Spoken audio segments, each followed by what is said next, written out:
When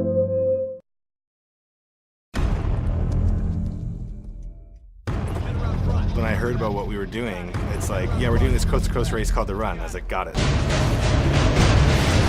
No need to explain anymore. I just get it.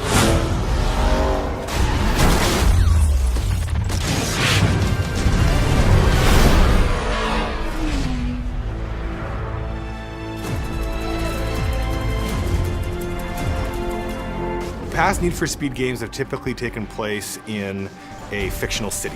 So The Run actually takes place in the US, and it's a legal race from San Francisco to New York City, and we've never ever had that before. So there's definitely an epic quality to The Run. It's not a casual race, like I'll just take it easy. Every second counts. Audio really brings scenes to life. So you can have fantastic visuals, which we do, fantastic art team, but then how do you bring that to life through sound? And so the feeling was really trying to nail the different geography that you're going to be traveling through. So the desert, for example, was going to sound different than the mountains, which is going to sound different than a busy city. In terms of sound effects for The Run, we had to make things a lot more human. And to do that, we had to add more sound effects. That's the guy! That's the guy! Get him! Get him! In the past, we haven't had characters getting out of a car and running, even the dialogue as well. You head around front. I'll cover the back. You got it. We actually bring the sound team into the design meetings at the beginning when we're trying to think about what objectives do we want to accomplish with these trailers. It's so important to make sure those trailers come to life. The source files that they have for actually creating the cars in-game, and then what we use in our videos, it's a big deal because really the cars are the stars of the show. It's pretty amazing to hear what they actually sound like. Each car is recorded on average between 8 to 12 mics just for onboard. And of course, you know, there's the exhaust.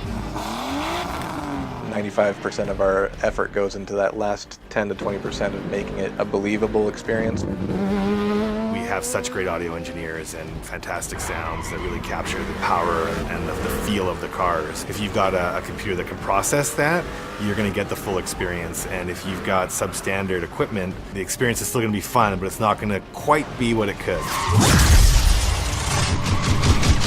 In each of the main stops along The Run, there's an epic blockbuster moment. The first big impact moment in Death from Above is you have this intense racing going on through the streets of Chicago, and then out of nowhere, you get T-boned by the mob. So bam, it's this metal on metal jarring experience that really sort of makes you stop and think, like, what the hell is going on here? And then his only course of action is to run up the stairs in the building. You've got these little beats of footsteps, and he's trying to jump this chasm from building to building, and all of a sudden this helicopter looms up out of nowhere, and you hear it, and it starts shooting, and it's like a holy crap moment. The bass of the helicopter and then the sound of the bullets hitting the rooftops is pretty stark. And then the next experience is that he has to get a cop car to be able to get out of the city alive. He's got to secure that car, and then the big action moment is when the chopper is firing on him. When you're driving that car and you first hear those bullets and hear those chopper blades whirring, it gets your heart rate pumping. You know, after you've eluded the helicopter, sort of, this gas tanker explodes in front of you.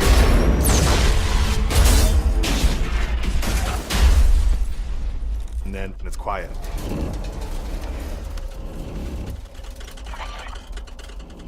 You know, there's small kind of orchestral sounds to set the tone, and then all of a sudden the camera zooms in and you hear this shrill train horn. It's amazing to see consumers play that, because at E3 that was the demo, and it's like their eyes were like, oh my gosh, I gotta get out of this car now. You're freaked out, you know, feeling relatively helpless inside that car. If you've got a great system and you've got a great sound system as well, then it just makes your gaming experience that much more enthralling and just rewarding.